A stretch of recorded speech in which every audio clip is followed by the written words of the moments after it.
Assalamualaikum warahmatullahi wabarakatuh. Apa kabar pemirsa CTV Banten? Kembali bertemu bersama saya Ratu Fitri dalam talk show program dari DPRD Provinsi Banten.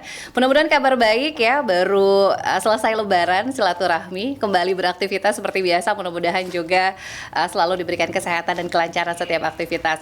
Dan kali ini kita akan coba ngobrol-ngobrol selama kurang lebih 1 jam ke depan pemirsa. Kita akan lebih dekat mengenal, kemudian juga mengetahui program-program apa saja dan juga di sisa masa jabatan tentu saja ya, hingga nanti selesai di periode kali ini. Sudah bersama saya anggota Komisi 4 DPRD Provinsi Banten, Bapak Haji Ali Nurdin Agani SHMH. Kita sapa dulu. Assalamualaikum warahmatullahi wabarakatuh. Terima kasih Teh Ratu Fitri. Apa kabar Pak Dewan? Alhamdulillah sehat. Sehat ya, alhamdulillah. Lebaran kemana nih Pak Dewan? Lebaran mudik. Di rumah aja. Nggak mudik ya Pak? Kampung saya di sini. Asli orang Serang ya? Bukan asli. Istri saya orang Serang, saya orang Tangerang Kabupaten. Jadi emang nggak jauh-jauh lah ya Pak Dewan ya.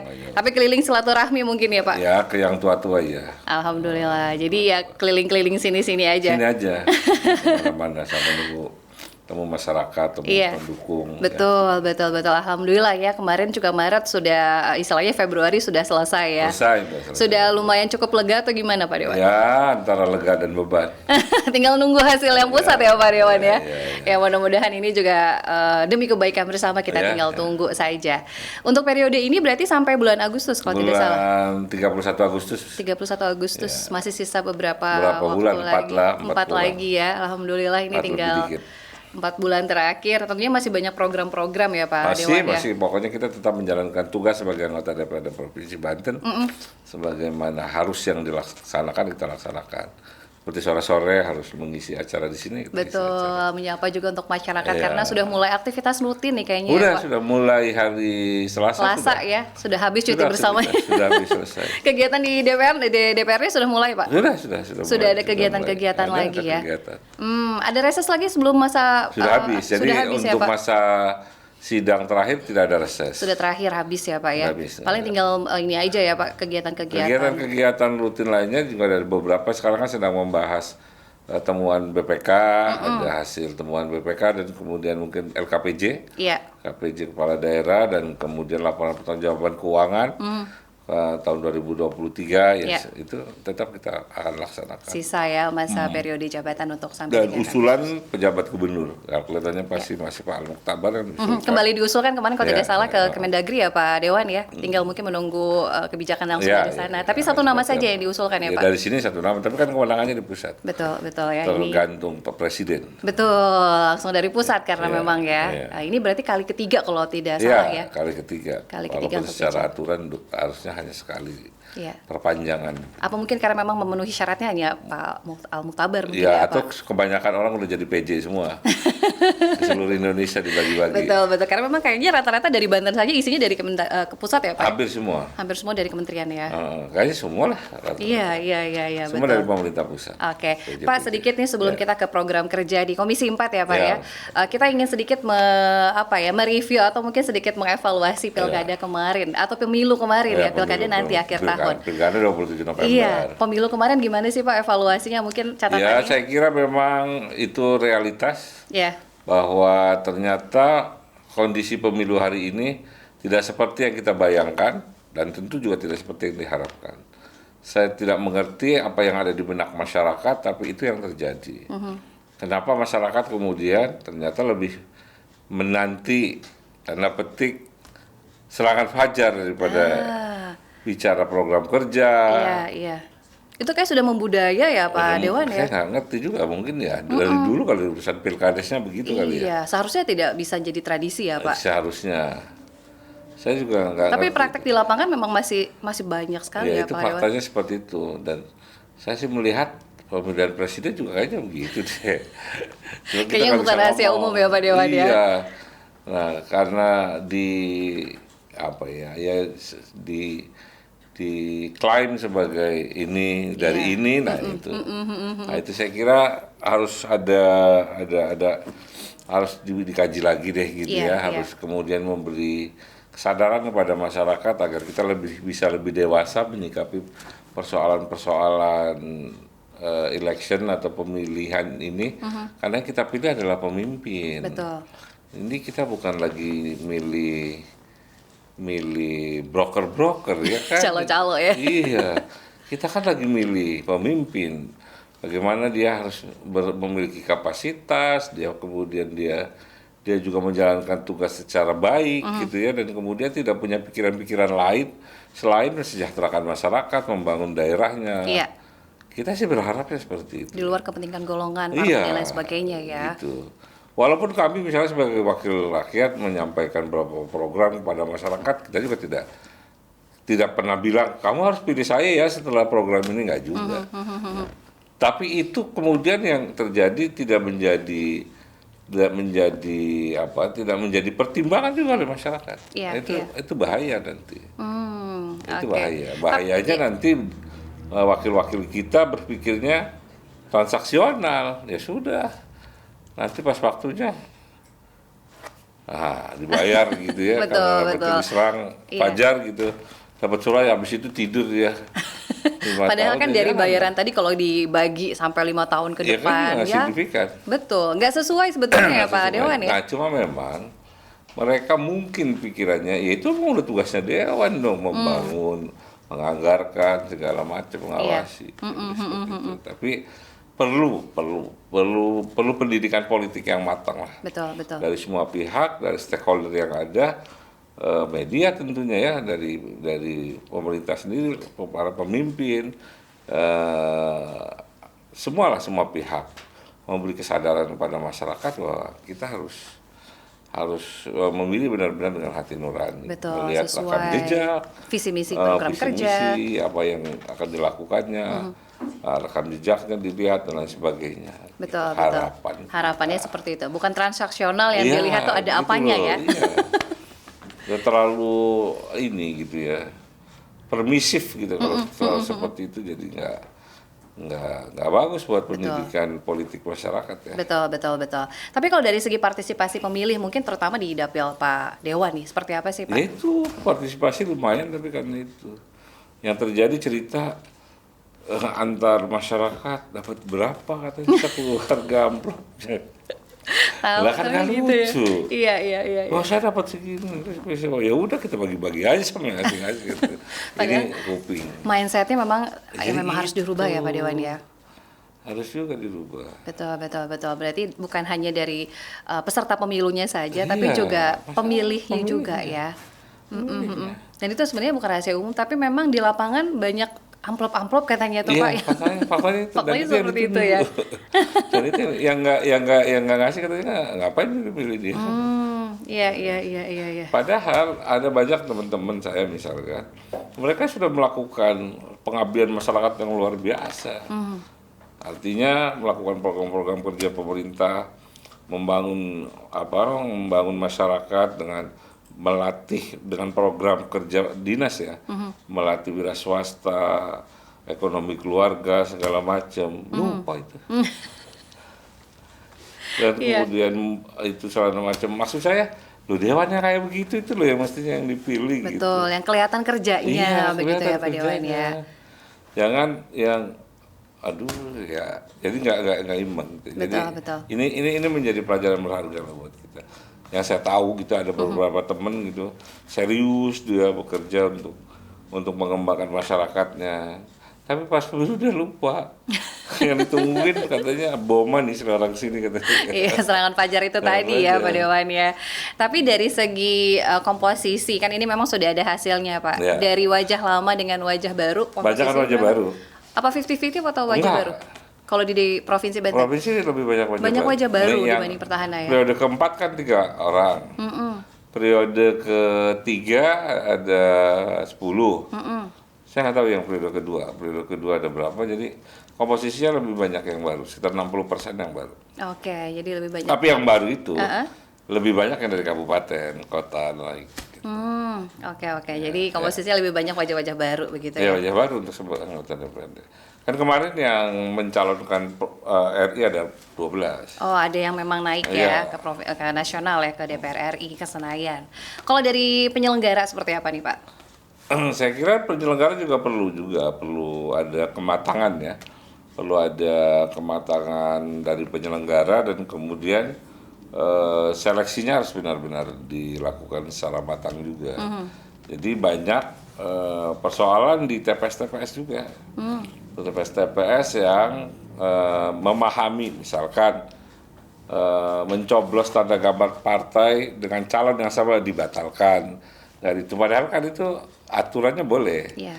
Maka masuknya adalah kepada calon. Nah, itu tiba-tiba jadi ada terjadi perselisihan antara saksi partai dengan penyelenggara. Akhirnya harus diperlukan komunikasi ke atas dan sebagainya. Iya, iya.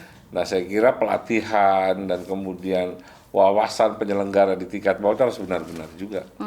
Ya, di KPPS ya, KPPS dan PPS-PPS di desa harus kelihatannya kalau udah tingkat kecamatan sampai tingkat kabupaten kota sih lebih matang lah ya kelihatannya. Tapi pelatihan atau pendidikan kepada penyelenggara di tingkat desa, kelurahan dan TPS harus benar-benar baik lagi, harus perlu ditingkatkan. Saya kira di situ persoalannya. Oke, jadi bahan evaluasi nanti ke Iya, depan ini ya. Apalagi menjadi nanti kan bahan ada pilkada juga. Ada pilkada ya. Dan apalagi kalau pilkada besok untuk PPK atau penyelenggara yang sudah menjadi penyelenggara itu nggak terlalu sulit mereka masuk lagi. Gitu ya. Kecuali yang ada persoalan-persoalan Iya, iya.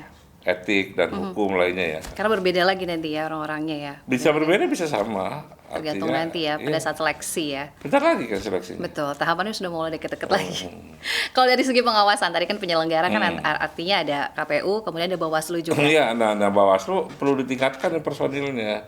Kan sekarang satu TPS satu ya. Satu. Cukup atau enggak tuh, Pak? Ditambah boleh sih sebenarnya. Cuma Padahal kalau dari partai masing-masing kan sudah ada saksi, kalau itu ya. kan saksi. Kan beda pengawas dengan saksi. Iya, iya. Ya sebagai balancing perlu juga ditingkatkan gitu ya. Jadi dan seleksi pengawas jangan terlalu di ujung juga. Bolehlah satu lah sekarangnya misalnya, tapi dimajukan. Jadi diberikan pelatihan, diberikan pendidikan yang cukup. Yang dimaksud pelanggaran tuh meliputi apa saja, ya kan gitu ya. Sehingga mereka bisa menegakkan aturan pemilu secara baik, gitu ya, menjalankan fungsi tugasnya, gitu. Jadi harus ada juga pelatihan-pelatihan atau pendidikan-pendidikan yang cukup bagi pengawas di tingkat TPS. Karena honornya secara honor cukup loh mereka itu. Iya, iya, iya. Honornya lumayan. Ada peningkatan dari pemilu sebelumnya Oh kalau nggak salah ya. jauh. Jauh kan sama KPPS dia. 1 juta lebih. Bahkan sampai banyak yang viral Jadi tuh katanya. viral kan ya. Jadi Pada pejabat berbondong-bondong langsung. jadi pada jadi anggota KPPS. Tapi kalau berkaca dari pemilu sebelumnya nih 2019 dengan 2024 banyak perubahan yang Ada peningkatan. Saya kira ada ya. peningkatan secara kualitas dan secara kuantitas dan kualitatif ada peningkatan. Tetapi masih perlu juga perbaikan-perbaikan menuju pemilu yang lebih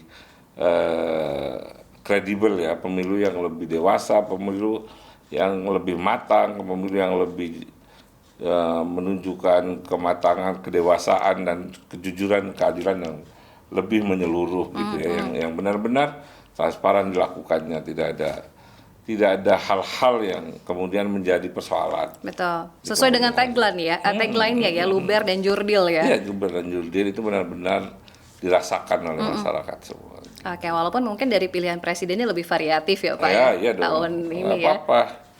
Bagus lah, harus seperti itu. Iya, iya. Walaupun mungkin dari segi persiapannya memang lebih singkat ya Pak dari 2019 ya. Ya itu tadi yang saya bilang. Nggak apa-apa sih ditambah honor, yang penting penyelenggaranya bisa lebih matang lagi, lebih baik lagi. Nggak apa-apa ditambah gitu. Nanti untuk berikutnya loh ya, berikutnya, untuk pilkada begitu, untuk pilkada ya sudah ditambah saja. Supaya potensi-potensi konflik itu benar-benar diminimalisir. Potensi-potensi miss di TPS, potensi-potensi miss di tingkat kecamatan bisa dieliminir gitu ya. Jangan sampai menjadi persoalan-persoalan baru yang timbul di kemudian hari.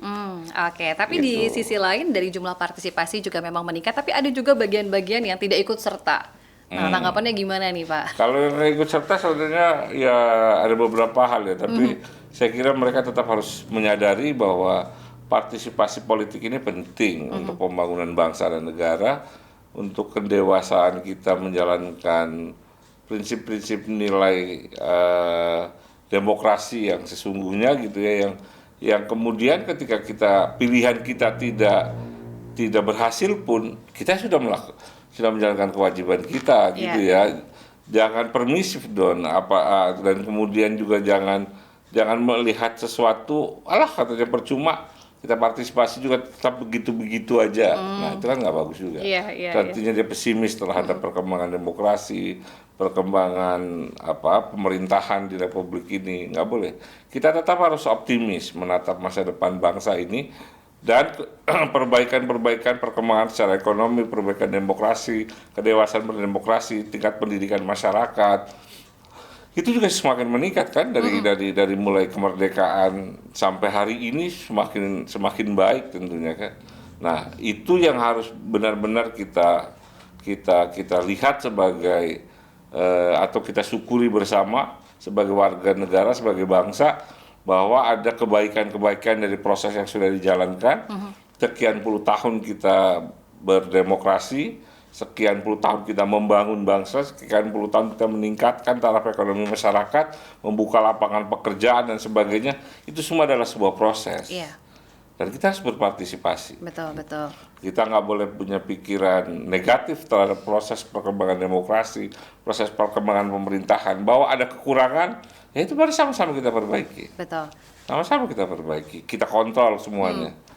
Masyarakat berhak untuk mengontrol semuanya. Betul. Karena kita negara republik, negara bukan dan saya melihat bahwa pilihan Indonesia menjadi republik adalah pilihan terbaik. Kita lihat misalkan orang mengabdi kepada raja di Brunei misalkan, di Malaysia, di Inggris, walaupun yang berdaulat sebagai raja dan sebagai kepala pemerintahan kan ya di Brunei, di Arab Saudi. Loh, apa yang kita lihat faktanya kan pemimpin-pemimpinnya, kita gaya sedikit aja langsung disempar sini kan. Ngelihat di Banten ada yang gaya-gaya aja langsung dihajar. Nah, itu artinya pilihan kepada republik, pilihan kepada demokrasi, pilihan kepada rakyat berpartisipasi untuk mengontrol kekuasaan atau mengontrol eksekutif dan legislatif, itu artinya ada hasilnya. Orang pejabat udah mulai rada takut-takut mewah, sedikit pamer, pejabat langsung istrinya yang pamer, suaminya dicopot ya. Nah, itu artinya tidak ada yang bisa menunjukkan kekuasaannya lebih dari apa yang dia bisa lakukan. Ngeludahin aja langsung dipecat. Bawa mobil di sub ke puncak aja langsung di-cut. Lebih kritis ya istilahnya. Nah, itu artinya partisipasi masyarakat benar-benar penting dan nyata, dan itulah republik. Betul ya. Jadi fungsi controlling juga ya. Iya. Itulah pilihan kita, kenapa bukan kerajaan, kenapa kita tidak menentukannya republik, kembali kepada masyarakat, sehingga masyarakat berdaulat untuk mengontrol para wakilnya, mengontrol pemerintahannya. Kita lebih jeli lagi. Dan itu juga kemajuan dari media tentunya ya, medsos dan lain sebagainya. Itu baik. Tapi di negara-negara tertentu kan nggak bisa. Ada seorang raja punya mobil 999, harga mobilnya satu paling murah 5 miliar gitu. Lupa. Ya udah gitu ya. Ya udah gitu, hak dia biar aja. Beda kalau di republik ya. Nggak bisa kan. Nah, itu artinya pilihan itu sangat luar biasa. Maka harus kita jaga negara ini, republik ini, negara kesatuan Republik Indonesia ini harus kita jaga. Dan kita harus perbaiki sama-sama. Partisipasi ya terutama ya. Iya, partisipasi dari masyarakat. Betul. Ini kan paling cuma 5 menit ya Pak Dewan ya, tapi menentukan 5 tahun ke depan. 5 tahun ke depan ini harus ada kontribusinya juga ini ya. Siapa tahu nanti ternyata ini menyesal gitu, kenapa kemarin saya nggak ikutan nyoblos gitu, malah yang di akhir gitu. Tapi dilihat juga mungkin di pemilu ini banyak juga pemilih pemula ya Pak Dewan, melihat seperti apa? Banyak. Pemilih pemula kita kan sekitar 36% ya. 36% pemilih pemula, dan itu harus mewarnai betul itu terhadap perkembangan demokrasi kita, pilihan terhadap wakil-wakil kita, menentukan pilihan kepada pemimpin kita itu juga menentukan. Oke, artinya pendidikan politik penting ya Pak Dewan ya, bukan hanya untuk kaderisasi, tapi juga agar bisa lebih merubah mindset masyarakat ya Pak Dewan. Pokoknya jangan sampai masyarakat kita kesasar nih dengan cara berpikir yang sangat permisif dan kemudian transaksional, kemudian melihat sesuatu dari apa yang bisa beri secara langsung kepada kita gitu baru berpikir, ya itu jangan dong. Oke, Jangan seperti itu. ini ya artinya juga kaderisasi, Itu kemudian penting. juga pendidikan Pendidikan politik politik itu penting penting. sekali. Jadi agar bisa menggunakan hak pilihnya Ya. juga.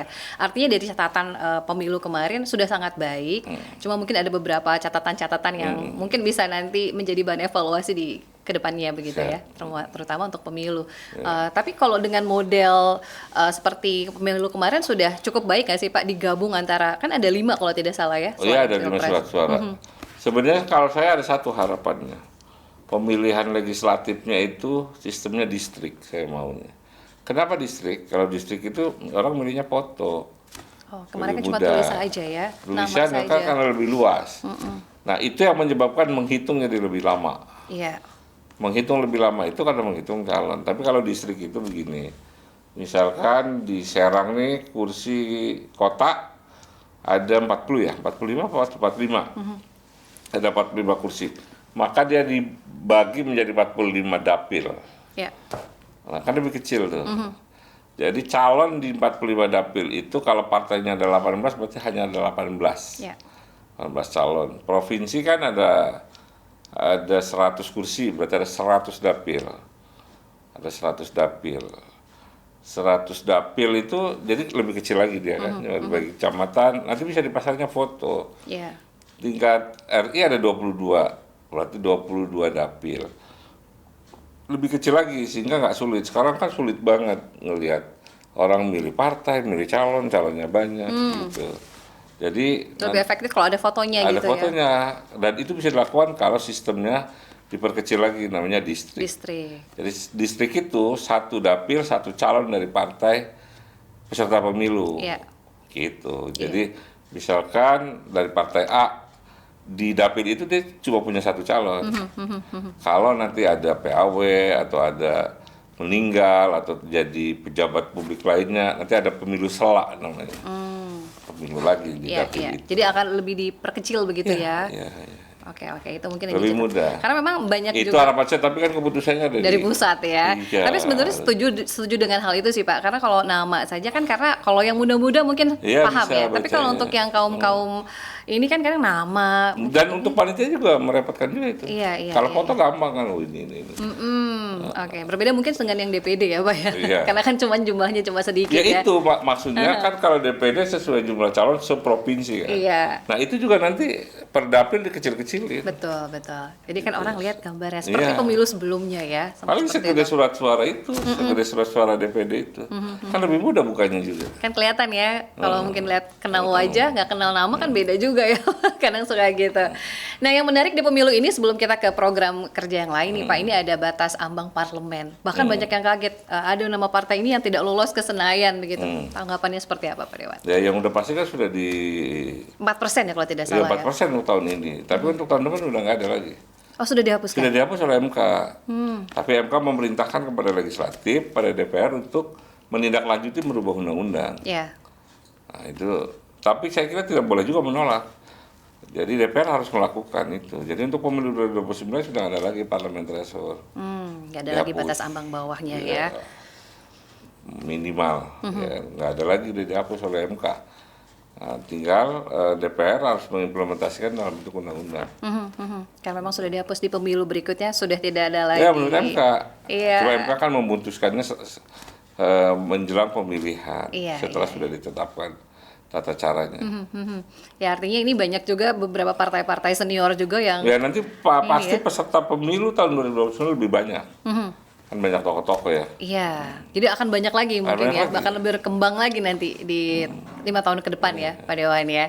Baik, ini menarik sekali kita di sesi ini kita ngobrolin terkait dengan catatan pemilu. Tentu saja ini sebagai bahan evaluasi juga.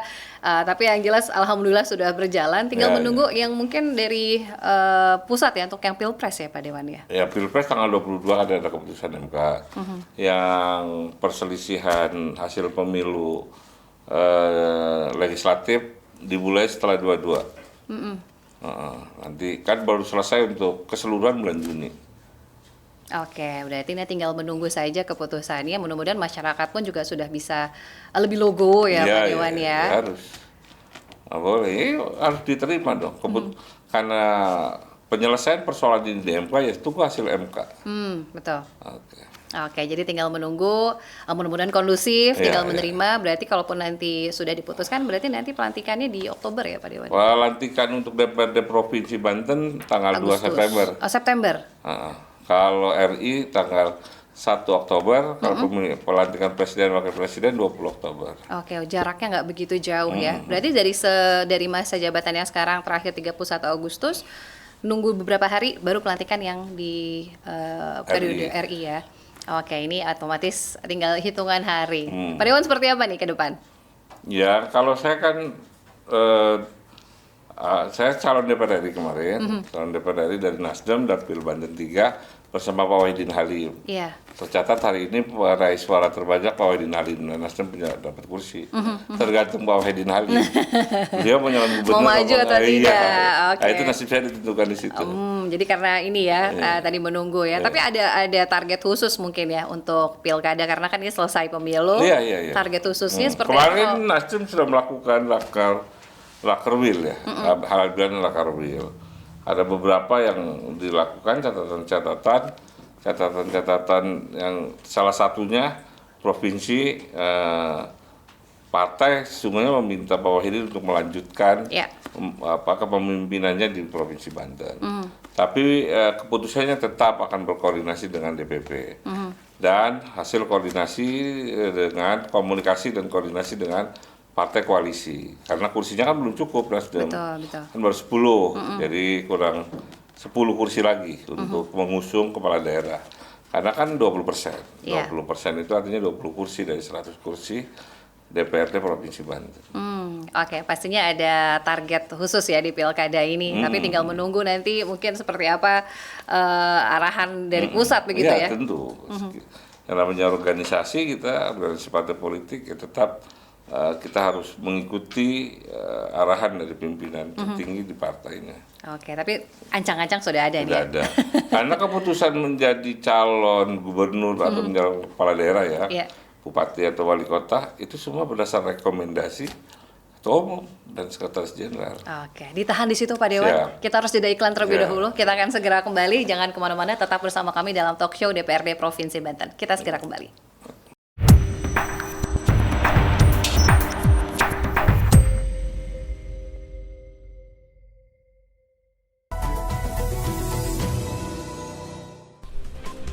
Undang-Undang Nomor 7 Tahun 2017 jelas menyampaikan di pasal 299 bahwa Presiden dan Wakil Presiden mempunyai hak melaksanakan kampanye. Jelas. Komisi Pemilihan Umum Kota Jakarta Barat secara serentak melakukan pelantikan terhadap 50.183 anggota kelompok panitia pemungutan suara atau KPPS. Selain pelaporan, juga menerima layanan sosialisasi bahaya narkoba untuk pelajar, rehabilitasi dan pembuatan surat keterangan hasil pemeriksaan narkotika yang diterbitkan BNN Provinsi Banten. Warung bernama Omah Amel ini viral karena menyajikan bakso wajan. Bukan bakso yang terbuat dari wajan, melainkan wadah atau tempat baksonya menggunakan wajan. Selamat malam, Halo Indonesia di awal pekan ini hadir kembali untuk Anda. Informasi tadi akan menjadi informasi utama kami. Saya Nina Rostiana, inilah Halo Indonesia selengkapnya.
Ya, pemirsa, kembali bersama saya Ratu Fitri dan kita lanjutkan kembali obrolan kita bersama Pak Dewan, Pak Ali Nurdin Abdul Ghani terkait dengan obrolan kita nih, Pak. Lumayan Iya, siap. menarik tadi sesi pertama kita udah ngobrolin terkait dengan catatan pemilu ya, Iya, Pak. siap. Terutama di Provinsi Banten menarik sekali, banyak beberapa catatan-catatan Siap, yang mudah-mudahan ini menjadi evaluasi ke depan. Ya, betul. Nah, ini kita masih ada waktu 30 menit nih, Pak. Siap. Mudah-mudahan masih setia nih sama Siap. kita. Ada kegiatan setelah ini?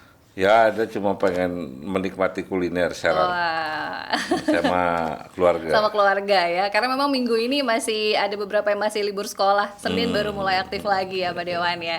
Oke, kalau tadi kita fokus ke pemilu, nah kali ini kan masih sampai Agustus ya Pak ya, untuk periode Ya, betul. Dewan saat Akhir ini. saya. Apa saja nih Pak yang mungkin masih menyisakan PR-PR terutama di Provinsi Banten? Ya, tentu fungsi pengawasan harus terus dilakukan sampai akhir masa jabatan terhadap program kerja pemerintah. Karena program pemerintah itu adalah program kerja DPR juga. Nah, fungsinya pemerintah menjalankan, kita mengawasi. Iya. Kemudian fungsi yang kedua adalah penganggaran. Kalau penganggaran tentu kita akan ada KUA PPAS dan perubahan akan dibahas oleh DPR existing. Nah, KUA PPAS 2025 kan kita juga yang membahas KUA PPAS-nya. Berikutnya adalah membahas beberapa perda. Nanti ada tersisa beberapa perda akan diselesaikan. Perda-perda yang dikelola oleh komisi atau yang dibahas di komisional. Dan kegiatan-kegiatan lain itu salah satunya adalah hasil temuan evaluasi BPK. Tentu tindak lanjut kan pengembalian kerugian keuangan daerah dan lain sebagainya. Dan kemudian nanti ada pertanggungjawaban keuangan, ada pertanggungjawaban program kerja pemerintah. Nah, semua itu masih menjadi tanggung jawab DPRD periode 2019-2024 ini. Dan tentu harus diselesaikan semuanya, harus bertanggung jawab sampai tuntas, sampai akhir masa jabatan. Nah, sebagai bentuk tanggung jawab kinerja. Dan kemudian gagal nyalon terus saya males lah katanya. Nggak boleh seperti itu. Tetap harus diselesaikan semua fungsi tugas sebagai wakil rakyat dituntaskan. Nah, salah satunya seperti saya. Walaupun alhamdulillah anak dan istri saya terpilih menjadi anggota DPRD Provinsi Banten periode 2024-2029. Alhamdulillah. Ya, jadi hilang satu, tumbuh dua. Mudah-mudahan mereka bisa manfaatkan. Dulu istri saya menjadi anggota DPRD di Kabupaten Tangerang periode 2014-2019. Mudah-mudahan bisa menjalankan amanah. Kalau anak saya memang baru jadi anggota DPR. Salah satu wajah baru nih Pak Wajah ya. baru. Beliau S2 di Undip, MKN, sama-sama ibunya MKN. Dan beberapa organisasi mudah-mudahan bisa efektif melakukan fungsi tugas sebagai wakil rakyat, fungsi pengawasan, fungsi penganggaran, dan fungsi-fungsi lainnya. Yang paling utama kan fungsi aspirasi ya. Betul. Gitu. Bagaimana dia bisa lebih manfaat pada masyarakat. Walaupun mungkin dalam pemilu kemarin banyak hal-hal menjadi catatan, tetapi tetap harus bekerja untuk masyarakat. Gitu. Nggak boleh nggak kerja untuk masyarakat. Insya Allah nanti dilantik di September ya Pak? Di tanggal 21. 2 September. Wah, ini luar biasa. Kaderisasi juga. Iya. Gimana sih Pak agar anak juga mungkin apakah memang ada arahan atau memang keinginan sendiri tuh Pak? Kalau keinginan dia juga ingin. Karena memang keluarga kami di keluarga saya ini sekarang ada 8 menjadi anggota DPR. Wah. Di provinsi ini ada 4. Ada anak saya, istri saya itu satu dapil. Anak saya itu satu dapil sama ponakan anak kakak saya. Dia dari P3 kemudian terpilih. Ada istri saya satu dapil sama adik ipar saya. Istri saya Nasdem, adik ipar itu dari Gerindra. Oh, demokrasi banget ya. Iya. Begitu juga di dapil kabupaten Tangerang, dapil 2 namanya. Ponakan saya dari Nasdem, anak kakak saya satunya dari PAN, terpilih juga. Wah. Ada anak kakak saya satu yang P3 di dapil 1 terpilih. Ada adik saya di DKI, dapil 10 DKI terpilih DPRD DKI. Wah, ini istilah kalau kedokteran tuh pure blood. Nah, ini politiknya juga sama Jadi pure dulu blood ayah ya. saya aktif di Masyumi dan kemudian di NU. Kakak saya jadi anggota DPR gotong royong ya dulu ya, DPR GR di DKI itu dari NU. Tahun 71 pemilu terpilih menjadi anggota DPRD DKI juga bersama Kiai Ma'ruf Amin itu. Ya, berarti perjalanan politiknya lumayan cukup Panjang, panjang ya. panjang. Karena memang dari Kebetulan kalau di daerah di Tangerang suka diberitain terus tuh. Keluarga kami diistilahkan keluarga 99 karena keluarga saya ada 18 bersaudara. Masya Allah. Dan ini aktif semua ya Pak ya. Ya ini luar biasa ini tadi ya, pure blood tadi, tapi memang sudah mendarah daging istilahnya ya. Dan kita memang sudah, ya artinya masyarakat alhamdulillah mempercayakan kepada kami lah ya. Betul, itu yang paling penting Pak, kepercayaan masyarakat tuh sulit banget. Sulit kan didapat, memberikan kepercayaan kepada keluarga kami semuanya, dan mudah-mudahan itu tetap bisa lebih manfaat. Betul, ya. betul. Mempertahankan tuh lebih sulit ya daripada awal merebut begitu ya. Oke, ini kalau sedikit cerita terkait dengan perjalanan politiknya Pak Dewa nih luar biasa. Ini istilahnya sudah banyak kaderisasi, bahkan anaknya alhamdulillah ini menjadi wajah baru di DPRD Provinsi Banten. Nah, kembali ke Komisi 4. Ini membidangi terkait apa nih Pak? Infrastruktur. Infrastruktur. Jadi, salah satunya itu pembebasan jalan dari KP 3B atau Palima Pakupatan. Ini kan lama sekali nih. Ya. Ya, kita sih minta kepada dinas supaya menyelesaikan yang dari Palima sampai Boru baru udah selesai kan. Tinggal dari Boru kita minta sampai Polda cepat diselesaikan. Boru Polda cepat diselesaikan pembebasannya. Dari itu berikutnya baru dari Polda sampai ke Pakupatan. Pakupatan kan udah sampai rel kereta ya. Iya. Rel kereta ya. Kita sih mudah-mudahan 3 kali anggaran lagi bisa selesai lah gitu harapannya ya. Karena yang dari sini juga yang antara Boru sampai Cipocoknya kan belum selesai juga tuh. Dan ujung sini kan udah selesai nih. Apa nama jalannya? Apa jalannya? Jalan apa di depan ke sana? Miabon. Nah, jalan Miabon udah ujung Miabon kan udah. Dan dari Miabon sampai Boru yang belum. Tinggal dikit artinya ya Pak Ya, PR-nya ya. Kenapa sih di kota Serang yang belum terlalu perlu misalkan pelebaran jalan ini, belakang pelebaran ini wajah. Ini adalah wajah Ibu kota, Banten. betul. Banten itu yang dilihat adalah Serang. Etalase ibu kotanya adalah Iya, kota Serang. Serang. Maka yang harus kita tata adalah Serang. Nah, maka pelebaran jalan-jalan menjadi kewenangan provinsi, kita lebar-lebarin, kita tata jembatan. Jembatan kan sebenarnya belum terlalu butuh selebar itu karena tingkat volume kendaraan juga belum, tapi itu menjadi ikon. Gak apa-apa malam-malam jadiin pada orang dagang situ pada nongkrong. Tapi pagi udah mulai macet tuh Pak, kalau jam kerja ya jam kan? kerja macet ya? Iya. Bagus. Berarti Apalagi kan jam artinya masuk sekolah juga macet. Sudah menjadi kebutuhan juga Betul, artinya sudah harus lakukan. sudah mulai terurai ya kalau udah lebar jalannya. Mudah-mudahan ini bisa segera lah. Dan tingkat kesadaran masyarakat membayar pajak kendaraan bermotor juga meningkat. Karena pendapatan terbesar Provinsi Banten adalah pajak kendaraan bermotor. Iya. Roda 2, roda 3, roda 4, dan sampai berapa roda tuh mobil? Ada 20. Banyak ya.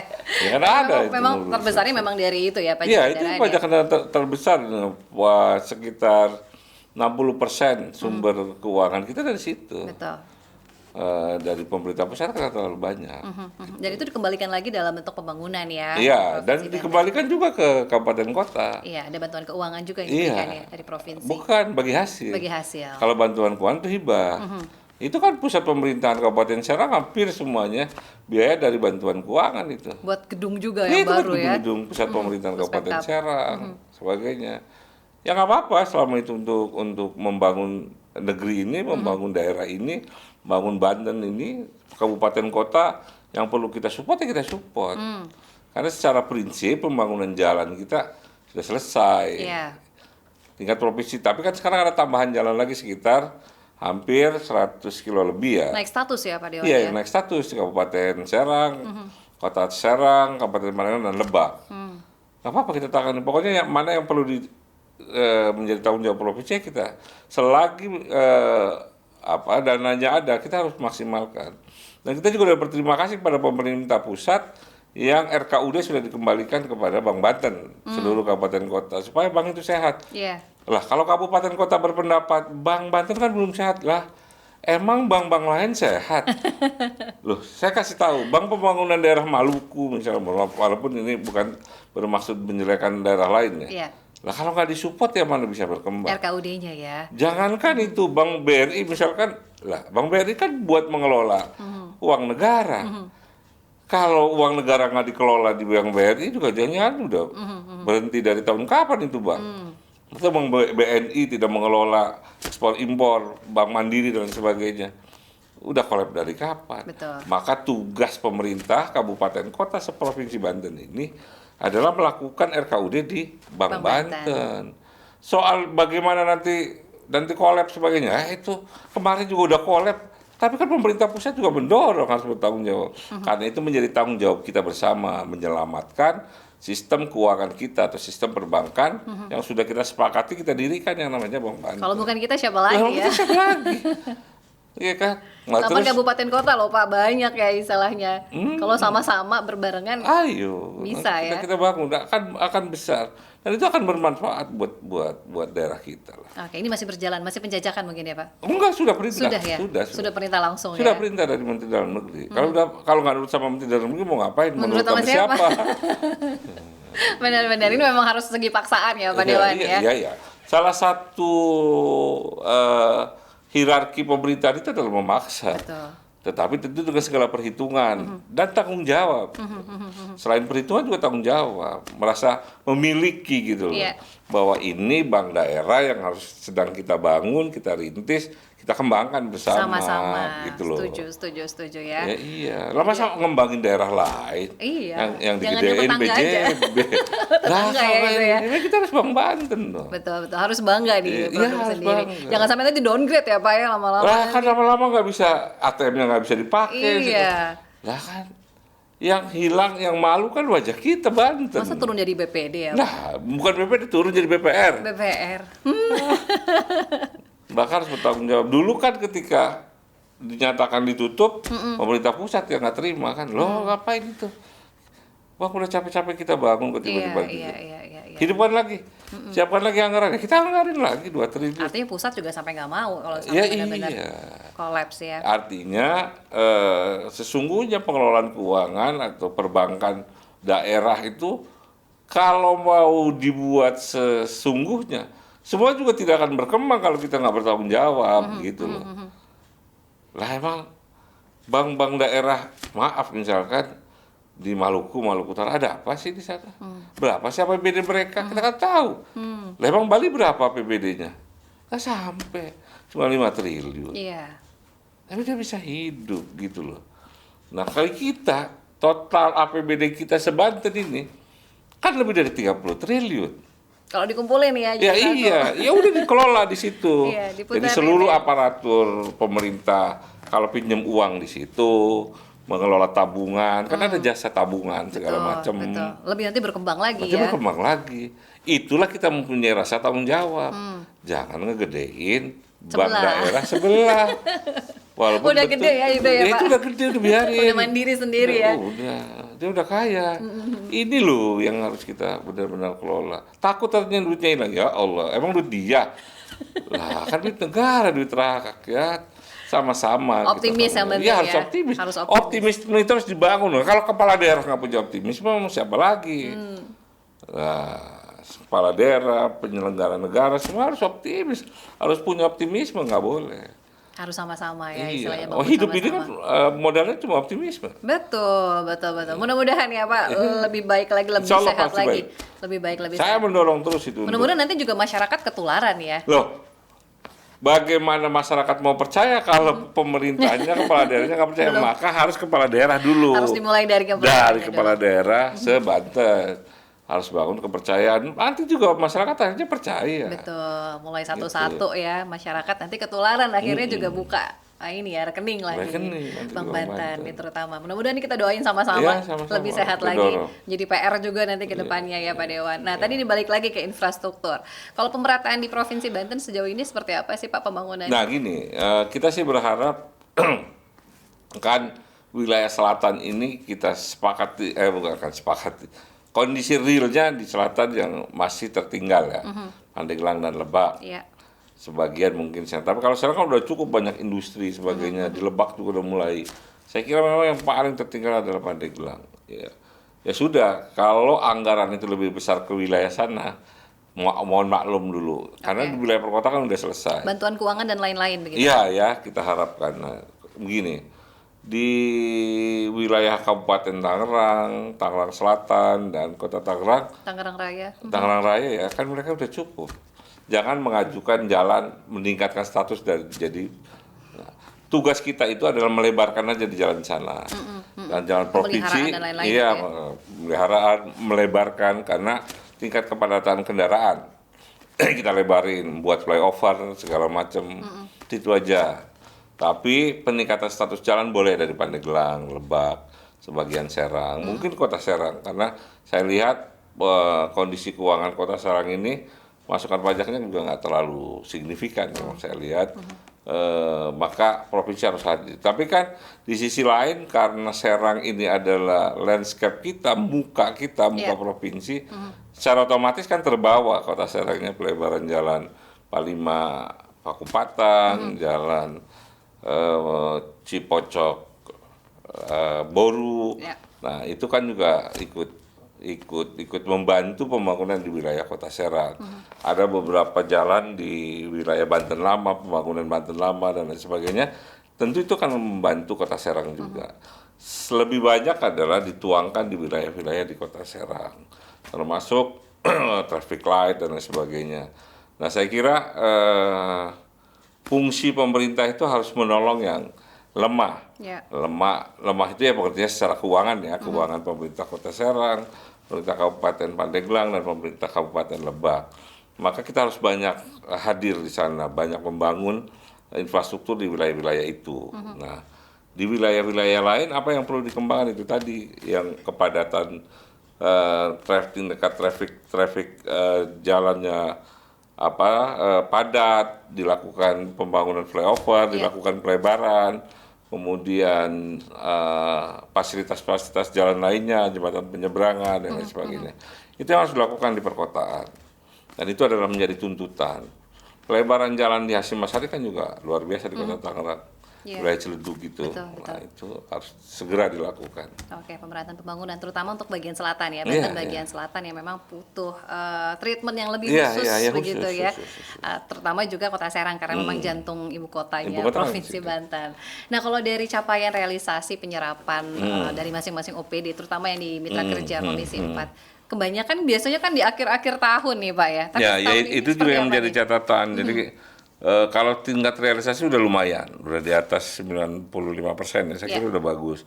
Tetapi kadang-kadang serapannya itu di triwulan keempat. Triwulan keempat juga 2 bulan terakhir baru penyerapan. Nah, itu menjadi catatan.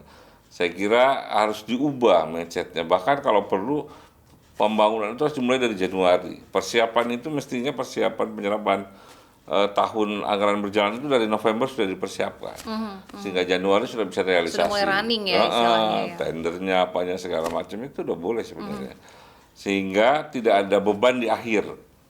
Jadi berjalannya bisa semua bulan bisa digunakan untuk penyerapan anggaran gitu. Karena prinsipnya kan anggaran itu uang itu didapat dari pajak, itu kan setiap bulan juga ada orang bayar pajak. Bantuan keuangan dari pemerintah pusat itu kan bisa ditarik dari Januari, Februari, nah gitu loh maksudnya. Jadi harapan kita agar pembangunan ini bisa dilaksanakan secara simultan, tidak menumpuk di ujung, gitu. Kita sih berharap seperti itu ya. Jadi kan serapan uang biasanya menjelang Lebaran. Pajaknya nanti itu sama menjelang akhir tahun. Iya, di perubahan begitu ya. Perubahan. Semuanya ditunda. Kegiatan murni nggak diserap nanti di ujung. Di ujung. Justru pas di ujung itu nanti malah jadi trouble juga. Trouble ya. Karena kan tenaga juga terbatas. Iya. Sejauh ini masih berjalan sampai seperti sama di 2024 ini Pak Dewan? Ya kita berharap tidak.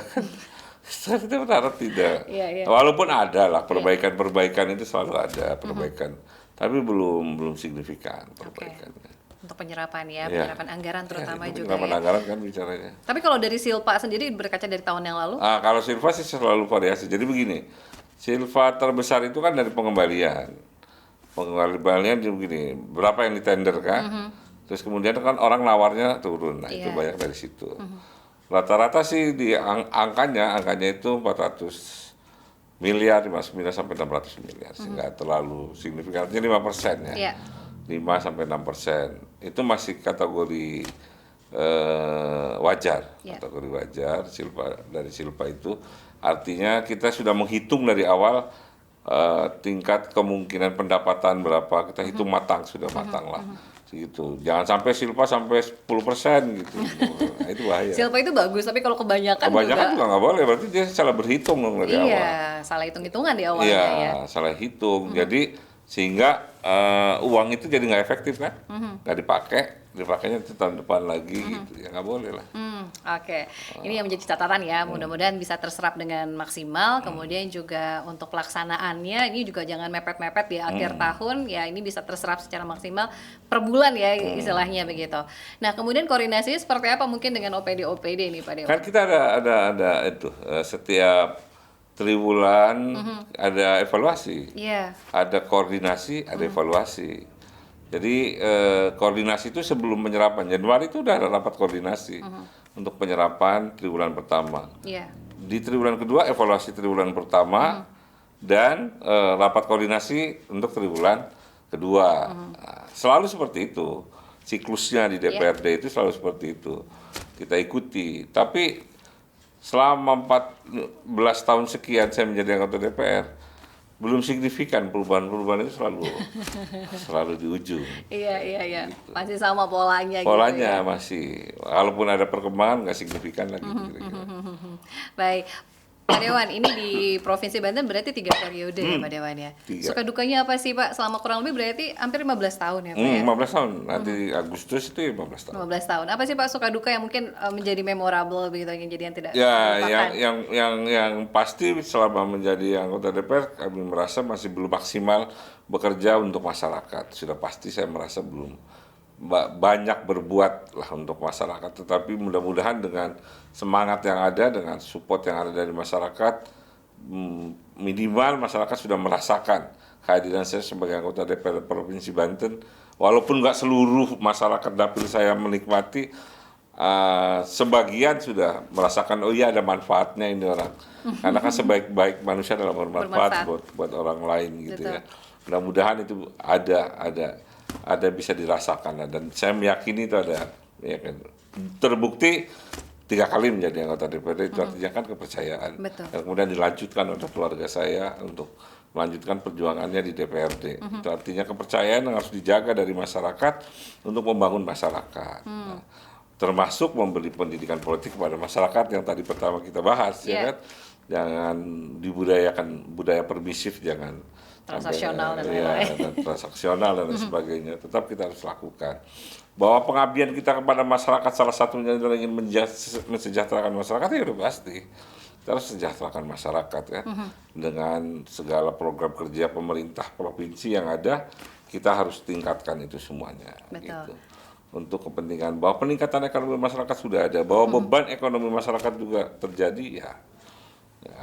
Mari sama-sama kita tanggulangi bagaimana menyelesaikan persoalan-persoalan itu. Banyak sukanya, banyak dukanya Pak Dewan. Ya sama lah. 50-50 lah ya. Sama-sama aja. Pasti kalau rumah 24 jam ya istilahnya ya Pak kalau. Aduh, itu ya Teratu. Di rumah itu kita belum sempat sarapan aja udah banyak. Ada.